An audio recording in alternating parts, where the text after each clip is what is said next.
Don't quit! No! Keep going! Keep going! Hello, everyone. Welcome to Good Money, your trusted source for personal finance advice. I'm Tanya Rivero in New York. Ever wonder what it would be like to work from home? With advances in technology, more and more people are looking for home-based jobs that could easily give them the flexibility of setting their own hours and perhaps find a better work-life balance.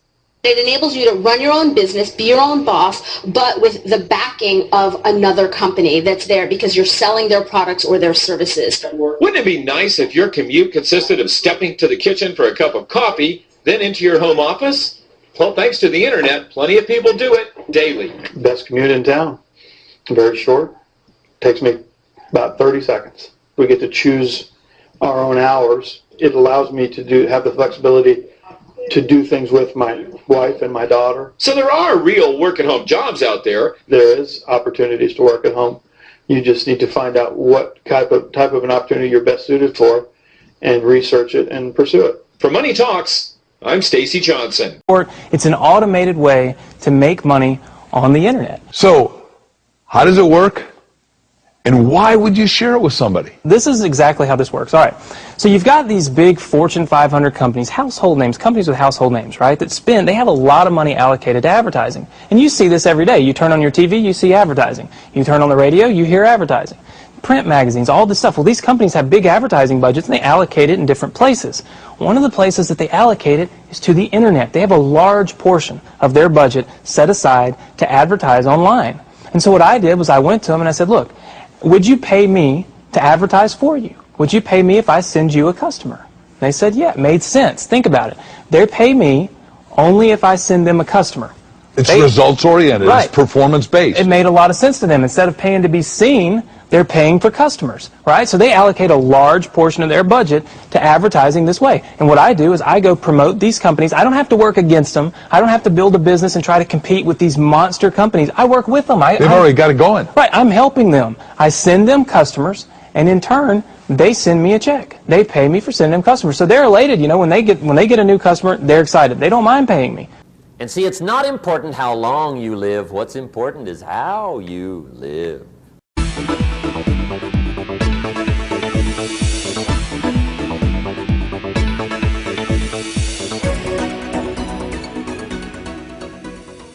Hi, my name's PJ, and welcome to our short presentation. Have you ever wondered how the rich keep getting richer while broke people stay broke and the middle class seems to be shrinking? Well, this isn't nearly as mysterious as it may appear when you examine the specific differences in how broke people, the middle class, and the rich spend their money. Now, this is such a simple concept, yet so profound, it nearly knocked me out of my chair when I finally understood it. I'm going to show you exactly how the rich spend their money, and you can evaluate for yourself why they keep getting richer and the broke keep getting broker, and why the middle class remains so stressed out. Now, to get started, I'd like to review some financial terms we'll be using during this presentation. The terms that you need to be familiar with are cash flow, which means money you bring in, expenses, which means money you spend, assets. Now, this is the most confusing one. You're probably familiar with the traditional definition of an asset, which is something you own or have equity in. However, back in the 1990s, Robert Kiyosaki introduced us to a new definition of an asset in his groundbreaking Rich Dad, Poor Dad series of books. Robert taught us that an asset is something that pays you, and that's the definition we'll be using here. Liabilities is the last term, and it's defined as things that cost you money. As an example, a house is typically viewed as an asset, but can it actually be a liability? Yes. With our revised definition, anything that costs you money is a liability, not an asset. If you have a mortgage, your house is an asset to your banker because it pays him or her every month. But could a house also be considered an asset to you? Yes, in the right circumstances it could, when it pays you money. Let's say you buy a house and you rent it out, and it paid you a positive cash flow every month after all expenses. That would then be considered an asset. Now, one more time with the terms, just to be very clear before we continue. Cash flow is money you make. Expenses, that's money you spend. An asset pays you, and a liability costs you. Now let's take a look at how broke people spend their money. Now, when I say broke people, I'm not referring to the destitute. I'm speaking about that large portion of our society that lives from paycheck to paycheck and who never seem to have any money. In fact, most times there's more month left at the end of their money, and I'm sure many of you can relate to that group. On payday, broke people buy what I'm going to call stuff. Well, what's stuff? Well, that's inexpensive things that people buy that they don't really need to survive. You go into someone's house and you can't find any counter or tabletop space in the whole house because of all the stuff on it. Their house and their cars are full and cluttered with stuff. Well, where do they get all this stuff? They buy it at the flea market, at the garage sale, at the dollar store, at the craft show. So cash flow comes in and then it goes straight out the expense column to buy stuff. You see, broke people never really educate themselves on assets and liabilities. They justify buying all of this stuff by claiming that it costs so little. But over the years, it's all they ever have. The problem is their cash flow never produced or created more cash flow. Now, please understand, I'm not undermining or taking any shots at this or any group. I just see a lot of financial difficulty out there, and it really doesn't need to be that way. Creating wealth isn't a mystery, it's a formula.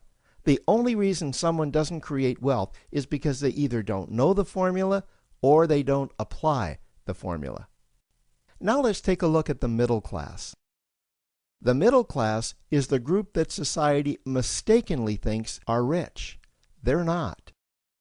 Yes, they typically earn a six-figure income, and many of them appear rich, but it's what they buy with their money that keeps them prisoners of the middle class. What they typically buy are liabilities. Remember the definition of a liability? Things that cost you. By buying liabilities, the money gets pushed up and out their expense column.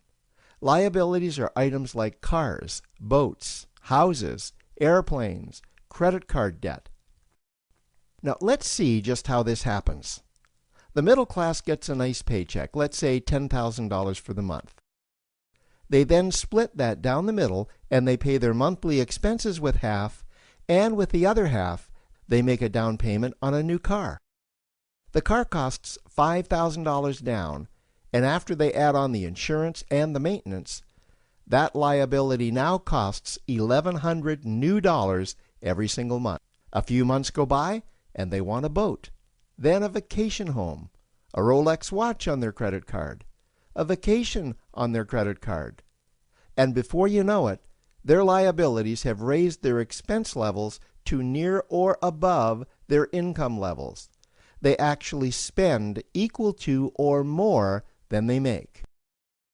Meaning that they have to go to work and make a certain amount of money every single month just to cover their liabilities. The other important issue with both broke people and the middle class is that normally all of their cash flow is dependent on their own effort, meaning that they've educated themselves to exchange their knowledge and expertise for someone's money. Also, the money they earn is usually the highest taxed form of income. Here's an example. An attorney is knowledgeable about law, so people pay him or her in exchange for that knowledge on an hourly basis. The problem here is that if the attorney isn't sharing that knowledge with a client, then the attorney isn't making any money. This causes lots of stress and anxiety in their lives, and if you ever ask them to take an afternoon off to play golf with you, well, they very rarely can because of how much money it'll cost them to take that time off. On the surface, life's pretty good. The reality is that it's a roller coaster ride. That's the middle class. Now, I know this group very well because for a great deal of my adult life, that was me. Now let's take a look at how the rich people spend their money. Rich people acquire assets. Again, an asset is something that pays you. If you want to become rich, buy assets that earn you more money. The money cycle looks like this.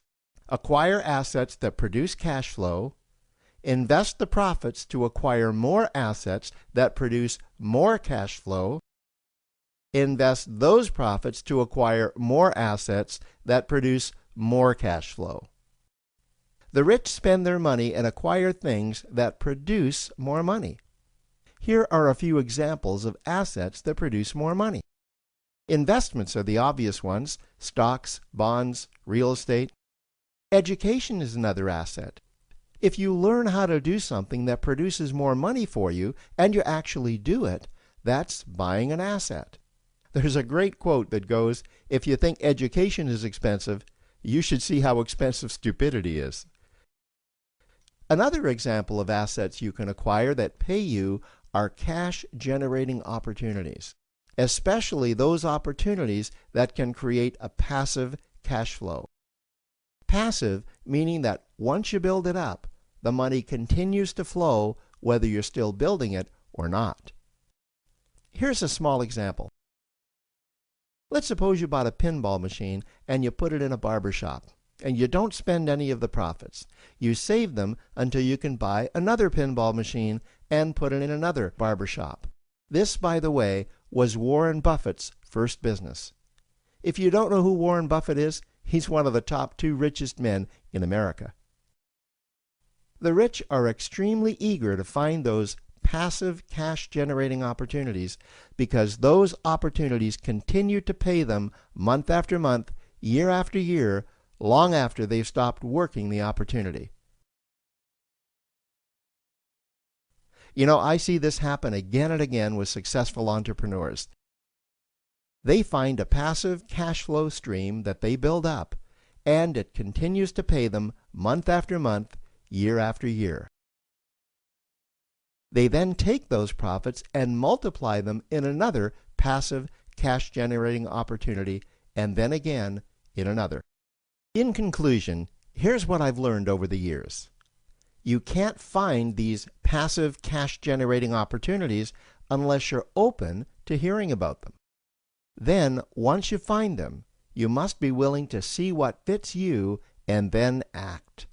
Now, the reason I say this is that I once answered a hokey little ad that I ended up generating 7 figures from, simply because I answered that ad and then took action. These opportunities are out there, you just need to find them. You also must be opportunistic enough that when the right situation does present itself, you don't miss it. So remember, broke people buy stuff, the middle class buy liabilities, and the rich acquire assets, preferably cash-generating opportunities that can create passive cash flow. They then take that cash flow and invest it in another asset that produces more cash flow. That's the wealth creation formula. Now, I trust you found this introductory information helpful. Now, to learn about one of the greatest cash-generating machines on the planet, click on the link below to proceed to step 2. Really do work. Today, meet a Cherry Hill mom who's made a go of it. I worked in television for years. I started out at NBC 10. And from production assistant at NBC 10, Patty Feeney went on to full-time work as a producer at Banyan Productions. But long work days and the birth of her son forced her to make a change. After I had my son, I just never saw him anymore. I was giving him to the babysitter before dawn and picking him up after dark. So Patty found a way to work from home, because working from home gives her the time to raise her 4-year-old son and 2-year-old daughter. I think it's the best of all worlds because you do get to spend your life with your kids. I just love to talk with my kids. I love to see them develop. Advice for other moms who want to get into a work-at-home business? Research and just take a look and keep your mind open to find a different opportunity.